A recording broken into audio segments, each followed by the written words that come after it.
right, everybody. Welcome to A Kiss Like Yours. Episode 1. Wow. Exciting. Right? Yes. Got the new podcast for you guys. Hopefully, we don't jack this up.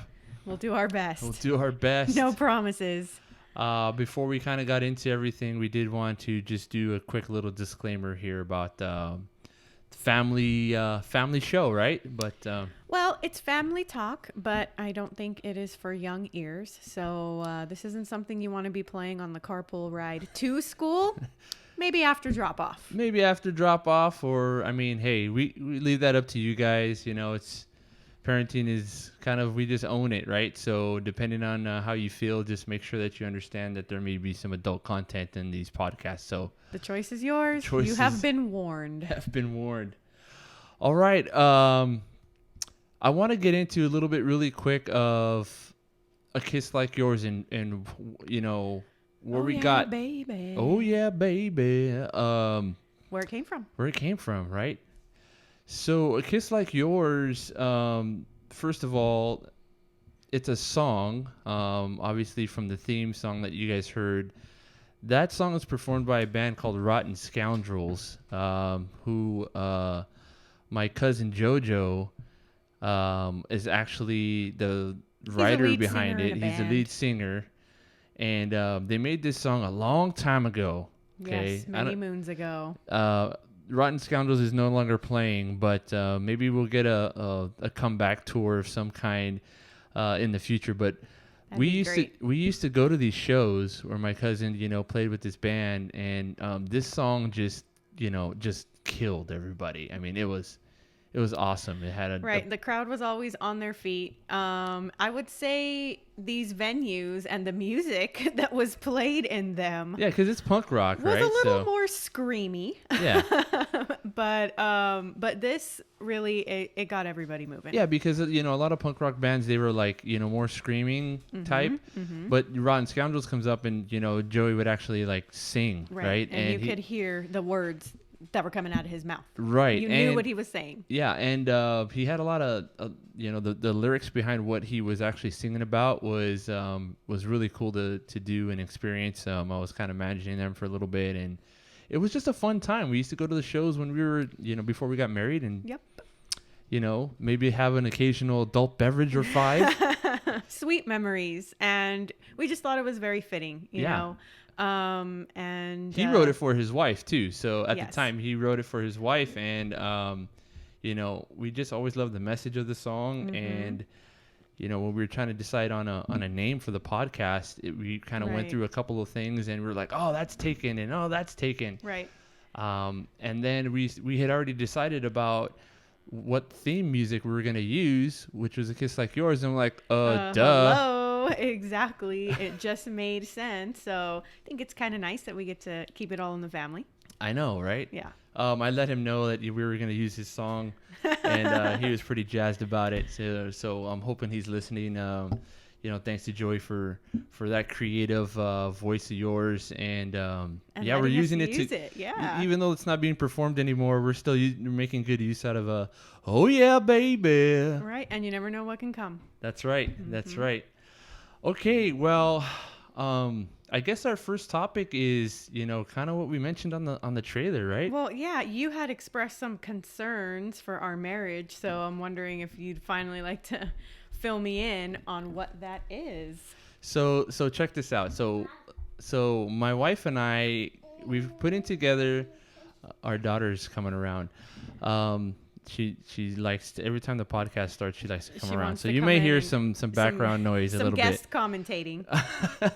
We're a work in progress here, folks. It's just us in the kitchen table rattling off some words here. But we do have what we're going to talk about, but we don't necessarily have what we're going to say. So some of this stuff we're hearing for the first time. Yes. Okay, so we do know that we're going to talk about something that concerns, that I'm concerned about our marriage, and that has to do with the 5 love languages. Ooh. Okay, if you don't know what the 5 love languages are, you can go over to 5lovelanguages.com. They are not a sponsor. of the podcast, but it's something that we did prior to us starting to have kids. Right. We were married when we started We doing were it. married. So, how do you want to talk about how we even got into Really five quickly, love yeah. languages? Yeah, Okay, really so quickly. very quickly, we were at church and we had talked to our pastor, the pastor that married us. We were saying, hey, we really don't have a small group or anyone to connect with. What do you recommend? And he told us, he's like, I think I have a really good idea for you guys. Let's talk about it. So he actually came to us with the idea of leading a small group, not just joining one. So we were like, oh my gosh, why would you choose us of all people? He's Pastor like, Shane, if you're listening, it's all because of you. So we were like, oh my goodness. He's like, I'm gonna pair you up with a married couple that has also reached out to me, wanting to help and wanting to serve. So that's what he did. We got paired up with a couple that had been married. I want to say over 20 years. Yeah, they were married over 20 years. So we led the couples group with them, and the first thing we did with our group was we went through the book, The 5 Love Languages. Yep. And this book, honestly, it changed our relationship. And I would assume that if you do this right, it's gonna change yours too. And Absolutely. no matter if it's like if you just got married or have been married for more than 20 years, whatever the case. Yeah, wherever you are in your journey, I think this is something that is going to make you stop and think and kind of make you have that little time of reconnection. So real quickly, do you want to go over what the 5 love languages are? I will. Okay. I will. I'll go over the 5 love languages, but again, I just want to let you guys know, if you want to take the 5 love languages quiz, just head over to 5lovelanguages.com. And they will definitely give you all the information. I believe there's even an app for the 5 love languages, and you can take your 5 love languages quiz so you can know what language you are. So obviously there's 5 of them. One of them, we'll go through the 5 really quick. Words of affirmation, which is, positive words that are coming to you for affirmation. Acts of service. So this is something that obviously somebody does for you. Receiving gifts, so physical gifts, right, that you'd like to receive. Receiving or giving, actually. Or giving, yes. Is also just Quality time, which is time. There's the most thing that is most valuable to us is time. And the last one is physical touch. And this is sort of like a non-sexual physical touch, but sexual touch works pretty well. Just saying. That's a love language that's the unspoken must be included in all functioning relationships. Love language 101. What do they call that? I'm going to screw this up. The 12th man on the field. Are you talking about the Seattle Seahawks? If we were talking football. So that's what we have. And, originally our love languages were the same. Okay. But we took that right before we had kids. Yeah, a couple years before we had kids. We were married for about 2 years when we did our quiz. Right. So what we wanted to do now, because the reason why I was concerned about our marriage is because there's things that change. There's things that change within your marriage at certain times based on maybe events or what's going on in your family, or just things change. And they tell you to take them after you've had one of those life-changing events, like children. Right? Yes. So let's share what our love languages were before. And we have taken our test, but we don't know our results yet. So we'll share that right here with you guys on the fly. So our love language, there's your primary, and then there's kind of like, it's not like the other ones aren't your love languages. They're just not as prominent. Right. But you do have a secondary. Right. So our primary love language was time. Quality time. So Yes. in order for us to feel love, we needed to spend a lot of time together. My secondary was words of affirmation, and My secondary was gifts. gifts. Okay, so there you have it. So the reason why I'm concerned about it is because this is how we based a lot of things. Our communication, the way I showed love to her. So basically, how we apply this is if you come home with flowers for your wife, but her love language is acts of service, Right. she's gonna say, appreciate the flowers, Right. but she would really appreciate it if you picked your dirty ass clothes up from the bathroom. Exactly. Okay, so that's what we're talking Yeah, about. Like, you want to speak to the love language so that your significant other feels loved. right. So that's the difference So that's the between trick. right, and this information is valuable, really, really valuable in your everyday life, because if you can understand how your wife feels love and reacts to love, Mm-hmm. then you know how to get yourself out of hot water, gentlemen, right? You also know how what you need to communicate to your wife when your love tank, they call it a love tank, Right. which it's like fuel. Mm-hmm. So when you run out of love, the love tank goes empty as well. And so you know what you need to continue on. Okay, so I'm excited.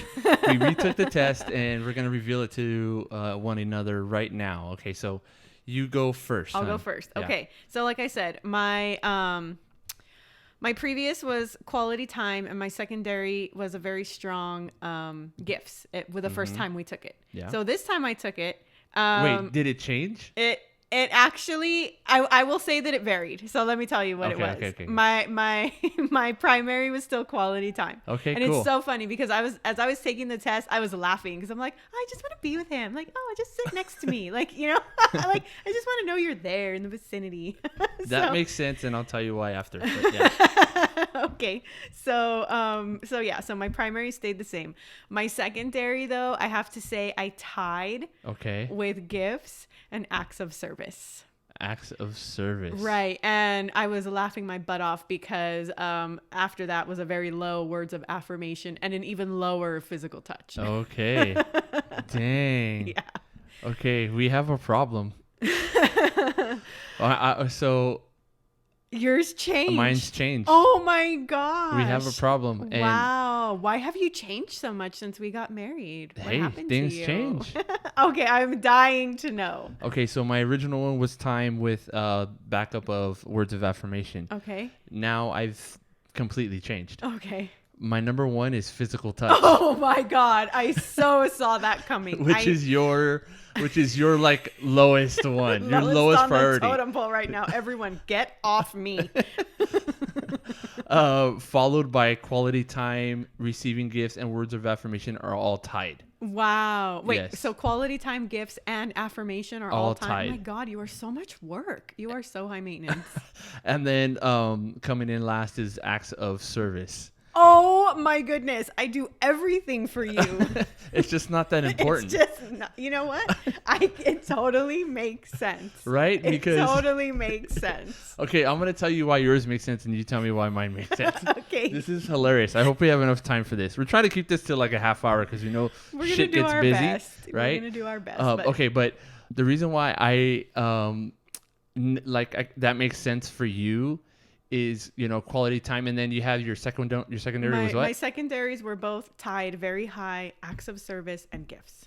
Acts of service and gifts, quality time. Yes, Okay. they both scored the same. And the reason why I say it makes sense is because I've been like away for work. Right. Like you're home with the kids. Right. So I'm gone. Yes. I still have Yes, my I know. day job.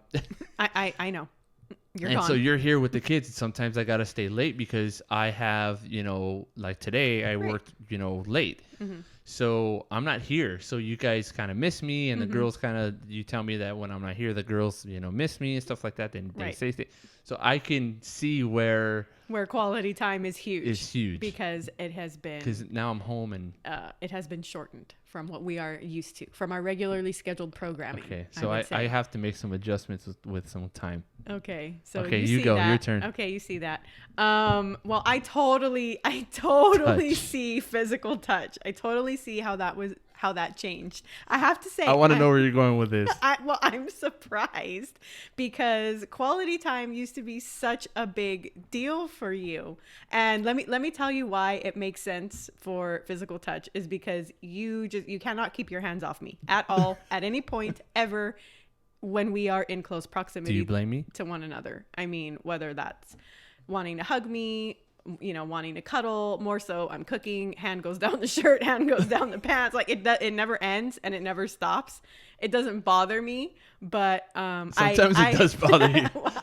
well, when I'm nursing on one side and I got you on the other, it's like, I'm trying to get my cuddle time in, and I'm fighting with the baby. And it's so funny because for me that scored lowest because I don't have a moment where someone isn't trying to climb all over me. Right. Between our 2 children, our dog, and you, someone wants to constantly be touching me, and I just want to be left the F alone. Right. And I think part of that is, we're trying to get, so we got the one girl out of the bed, right? If you can call it that. Yes. Yeah. I mean, at night she wakes up and she Right. wants to kind of come with, okay, I don't have a problem with that. Everyone's asleep. No big deal. Yeah. But the other one is still in the bed, Yes. and I don't get any cuddle Yeah, time. because she sleeps in the middle of us because obviously we don't want her rolling off the bed. Yeah.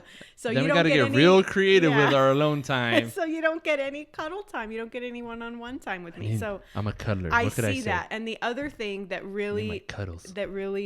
cracks me up about this is how acts of service is your very lowest on the totem pole. Yeah. And I am like, dude, I do everything for you. Every load of laundry, there is not a speck of dust. There is, I do everything I possibly can so that all you have to do is roll out of bed, make sure you don't forget to wash your own hair and face. Well, you make it sound like I'm not do anything on my own. And get out the door. No, but like, I don't ask you to come home and do laundry. It's very rare where I'm like, hey, you know what? Can you cook? Like, you know what I mean? I take care of majority of the house stuff, yes, things, of the course, household things. And also, I try to keep it to a minimum for you to have to do miscellaneous like errand running and all that. So Right. I'm over here like, dude, I am providing all these acts of service. Why is your love tank not full? Because I just want to hang out. Now I get it. Maybe you just hold some want to hands, be touched. You just want to be touched, and you're so. Number 2 is quality time. So I would quality time. I would still put out of those 3. I know. Right. you know what you want. Number You 2. want to be touched and you want alone time with me. And obviously we have children now, so that makes total sense, right? Isn't that hilarious? That is so funny, but it's good because we needed to reevaluate, right? Yeah. And this is what I'm talking about because when we took this, we were 2 years into our marriage. And now we're taking it again, and we are an additional 6 years into our marriage since we first took that. But I have to say, this was, I think, one of the best things that we did for ourselves in our marriage because we did it early on and we understood, hey, in order for this person to know that I love them, it's one thing to say it, but it's another thing to show it, right? People are always saying it. Yeah, that's what you say, but what are you going to show me? Right. So we were really able to show each other with these tools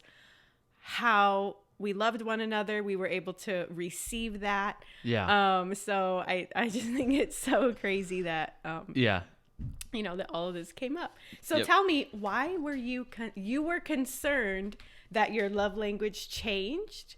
Or what was it that brought the concern? Because you weren't feeling loved as much. You weren't, tell me where the concern came in. I was more concerned that it changed. So now that we have that, now I know how to. Well, now I know I don't have to serve you at all. There you go. I'll do your own shit. Do your own damn laundry.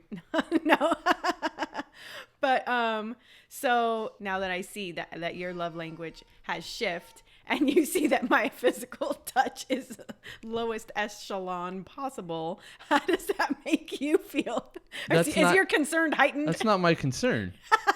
You're right. But so here's the information. Yeah. The information is I don't need to touch you to feel loved. Right. Right? But you need to touch me. Okay, so that's how that works. Correct. I don't need. Well, it goes both ways because, like with me, gifts. I know that is such a big thing for me because it's not so much that I need to receive them, but giving them as well just lights me up. You know that it just fills me with joy and love, and so I love to give gifts. Obviously, that is how I receive love. So I think everyone's gonna love this because this is how I interpret love. Right, and I don't need to touch you as much as I do need to spend time with you. Right, but you need me to touch you. But I need you to hug me or cuddle time. So our showers are going to get a lot more interesting then. Yes, that's what I'm talking about. Because that's when the girls are asleep. Mama's got to take advantage. If your brother's listening, he's like, sorry, boys, but come on. Hey, we're grown adults here. We're married.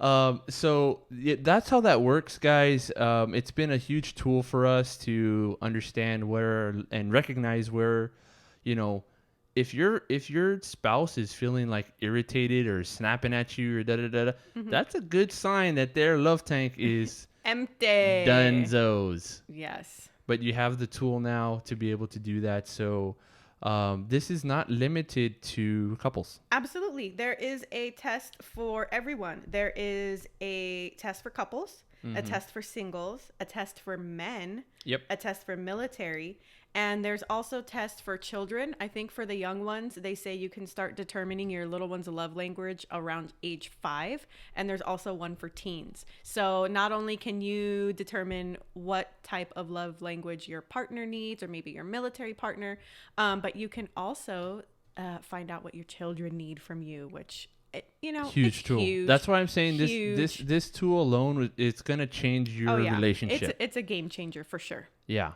Yeah. So I would definitely encourage you guys to, again, head over to fivelovelanguages.com, or also they have an app, and take your 5 love languages quiz. We want to know. Yeah. So we wanna hear if you have ever done 5 love languages before, and not this. Oh yeah, I heard about it. I think I know what my spouses are. No. BS. Take the damn Take the quiz. quiz. Let them take the quiz. You need to take it separately and away from each other. I mean, obviously, you can each be on your own phone or whatever in the same Yeah. room, but you're not supposed to talk to each other when you're doing it. That's a big no-no. Right. You need to be in your own space when you take the quiz. Then you can come back and talk about your results. But the way that it was taught to us was you go through the book. You read Right. each chapter, so that way you can get an idea and you hear the stories about what We cheated. these couples were doing. But we cheated because we already read the book, but we cheated. Well, yeah, this time around. But when we first did it, we actually did the book first. And at the end is when we actually took our test. So not only do we want you guys to take the test, but we want you to grab the book and go through it, because the stories are pretty funny. Yeah. But it gives you a good light into, kind of just the little things that you need to do. And you take from it what you can, Right. Yeah, it's not the smoking gun, or maybe it is a smoking gun in your relationship, and it changes drastically. But the book goes in more depth of the actual love language itself, Right. and what, like, its description, its uses, its terminology, all that stuff is Yeah. in the book when you read the different chapters. And I think it's one of those great alone time things. The nights are going to start getting darker sooner. It's Yes. going to be getting chilly. You're going to want to cuddle up. Maybe you power down for a little bit. No TV, no cell phone. You read a chapter together. You get one book. You cuddle up in bed. You read it out loud. You go through it. Like, I just guess after see- the kids are asleep. just see it will do for you whenever it is that you guys want to take your quiet time, however you can squeeze it in. We think it'd be a lot of fun, and we really want to hear about it. We want you guys to take the quiz. We want you to go to our Instagram pages, check out our Facebook page, A Kiss Like Yours on Facebook. Right. You can find us on Instagram, Go A ahead. Kiss Like Yours Lie, A Kiss Like Your Tuna. underscore lie, Yes. A Kiss Like Yours Underscore tuna. underscore tuna. Let us know what your love languages are. Why do you call me tuna, and why do I call you lie? Well, most everybody calls me Lie. Yeah. But Lila you actually, is your name. you Actually, can you say your name on don't. No, I don't like it. I mean, no, it's not that I don't like it. I don't like to hear people say it. I think it's very weird because most everybody calls me by a nickname. So when someone says my full name, it's like, oh, Yeah. it's kind of weird. But you don't call me Lie. No, I call you lover. You call me Lover, and I call you Tuna. Right. Tuna from our favorite TV show, The Office. The Office. He is my large tuna. That's right. My real name is Art. And then you can also, again, Your you'll real find name me is on. not Art. My real name is Arturo. Sorry. Yes. If you want to cyber stalk me, it's Arturo. Art for short. And my wife calls me Tuna. My family calls me Artie. Any of the above will work. Okay, so we definitely want to hear back from you guys. We want you to follow us on Instagram and Facebook, and we want to know what happened after you guys have taken the 5 love languages quiz. Yeah, shoot us a message, record a quick little video, post it on our Facebook page. Yep. We want to know. Yeah, like I said, we are gonna keep these to about a half hour. Sometimes they'll go a little bit over because, I just don't want to cut off good conversation when Right, we're right. having it. If we're really getting into it. But this is our first episode, and we would love you guys to subscribe to the podcast, favorite it. Will be available on our main host site is Anchor, but we'll also be available on Spotify. We're working on Apple Podcast and iHeartRadio. We're also working on too. So Nice. if you haven't found us on any of those, definitely shoot us a message, share us with your friends, share us with your family, and leave us a review and a rating. That would help us out tremendously. All right, so we'll catch you guys on the next one. Thanks for letting us be a part of your day.